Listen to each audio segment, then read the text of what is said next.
Muy buenas noches, queridos amigos, bienvenidos a su programa Explorando la Educación. Este es el programa para que los docentes puedan actualizarse de manera gratuita y se desarrolle un proceso de entrenamiento permanente que les permite estar actualizados en este mundo tan cambiante de la educación. Ya sabe que en su programa Explorando la Educación ahora llegamos a todos ustedes por nuestro canal de YouTube, Máximo Estupiñán TV, y con la gran novedad de Full HD 1080.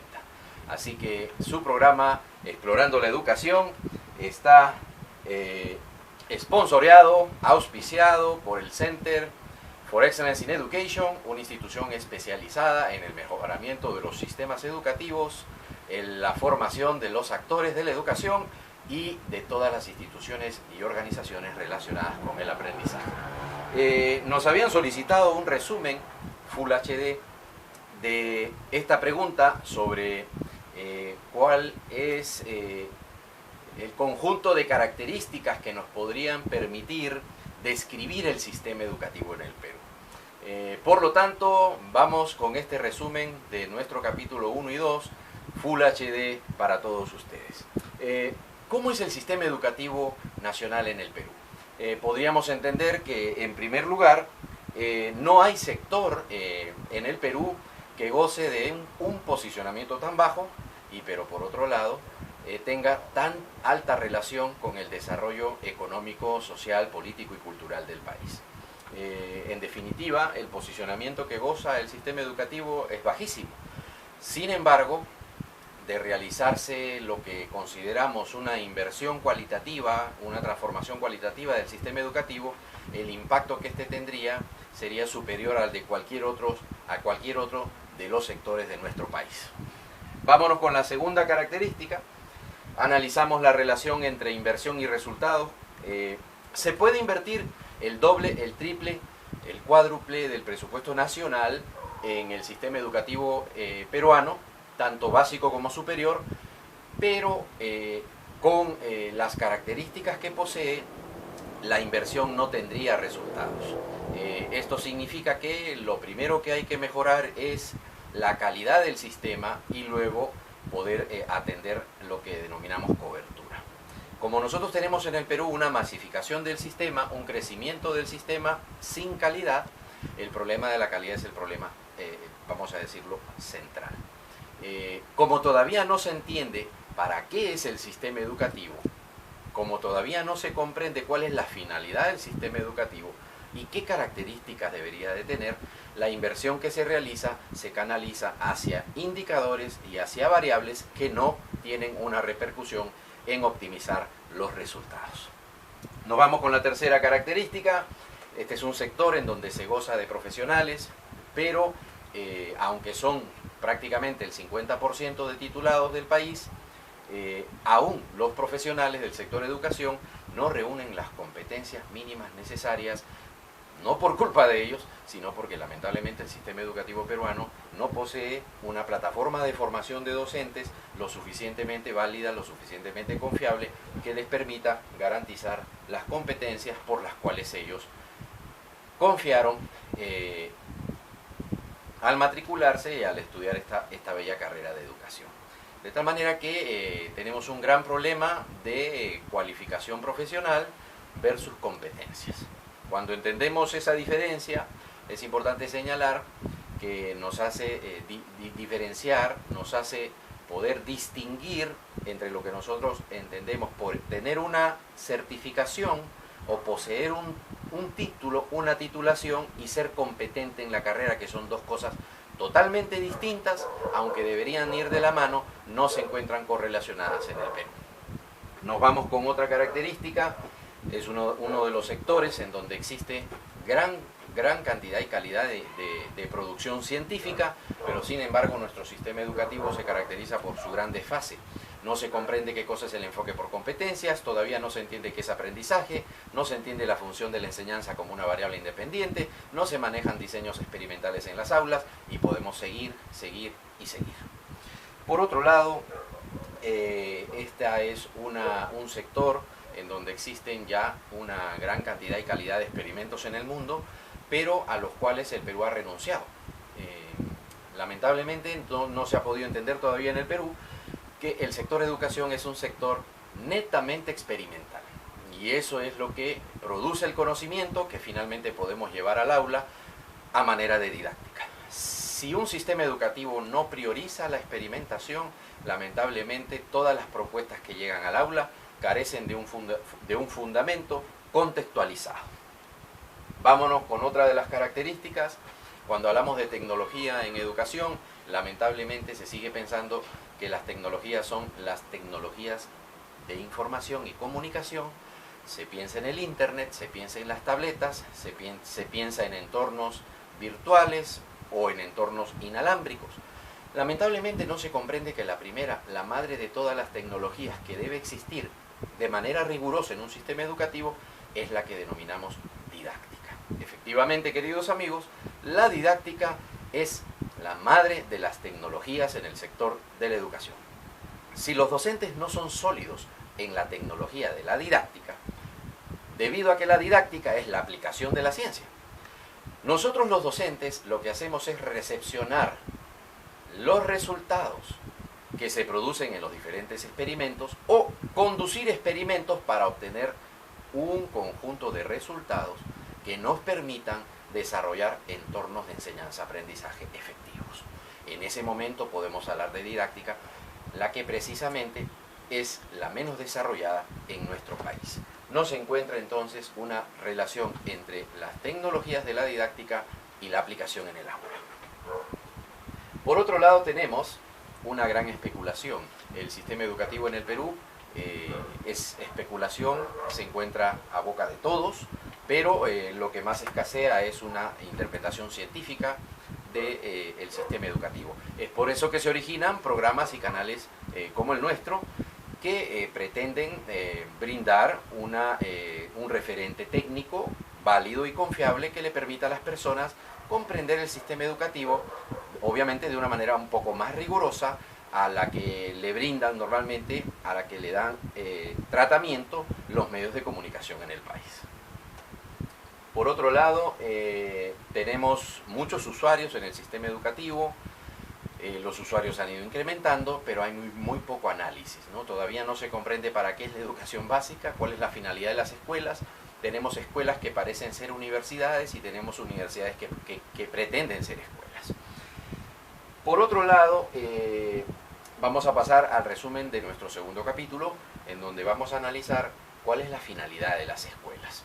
Precisamente, esta es una de las preguntas fundamentales, porque si no se entiende cuál es la finalidad de las escuelas, el sistema educativo básico no tendría lo que podríamos denominar la suficiente validez.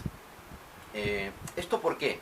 Porque si yo no entiendo para qué funciona, para qué sirve el conjunto de escuelas de un país y no entiendo la finalidad que las escuelas cumplen, entonces voy a acabar formando estudiantes, fabricando estudiantes en vez de formar personas.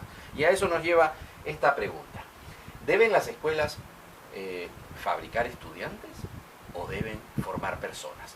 Hay una tremenda diferencia, porque los estudiantes estudian para exámenes, las personas no estudian para resolver exámenes, estudian para y aprenden para poder resolver y tomar decisiones, lo cual es totalmente diferente.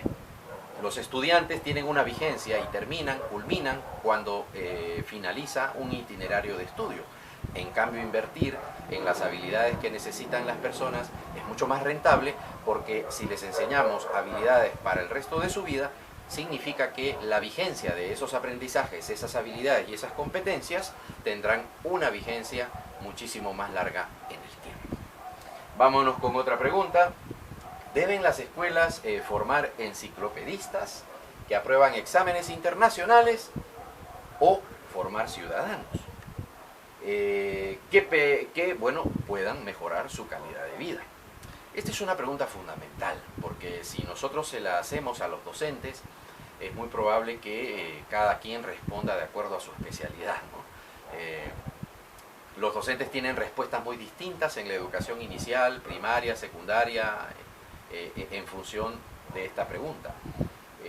Para los de matemática, es lógico que para ellos las habilidades matemáticas serán prioritarias.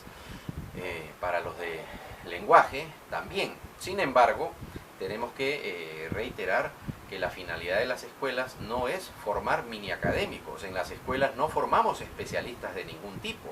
Lo que debemos hacer es proveer el conjunto de competencias que se requerirían para poder ejercer la ciudadanía. Vámonos con la siguiente pregunta. ¿Debe un sistema educativo centrarse en una cultura de rendimiento de cuentas o, por el contrario, centrarse en lo que denominamos una cultura de desarrollo de capacidades?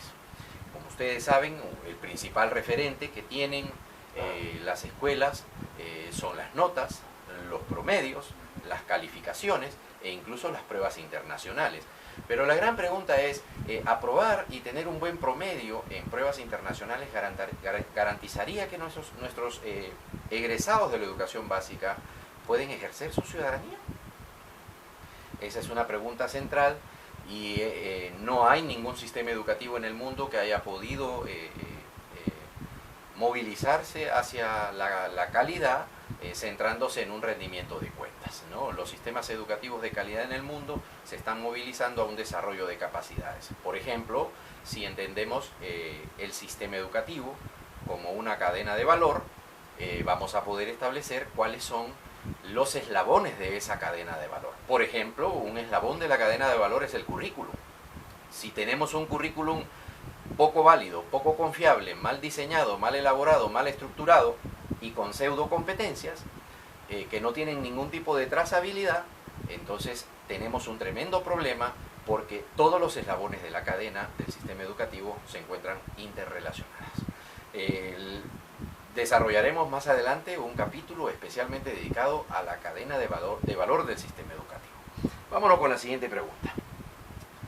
¿Debemos seguir reproduciendo la clasificación internacional de las ciencias o diseñar reales áreas formativas acordes con las necesidades de desarrollo nacional? Uno de los grandes problemas que tiene la educación en el Perú es que el plan de estudios de la educación primaria y secundaria principalmente se basa en la clasificación internacional de las ciencias. Prácticamente es una reproducción de la clasificación internacional de las ciencias. El Perú no ha logrado tener especialistas ni expertos que puedan proponer y diseñar áreas formativas para la educación primaria y secundaria acordes con las necesidades de desarrollo de los niños, las niñas y los adolescentes. Muy por el contrario, seguimos reproduciendo áreas que están en relación con las ciencias, como si en las escuelas fuésemos a formar científicos organizados por disciplinas.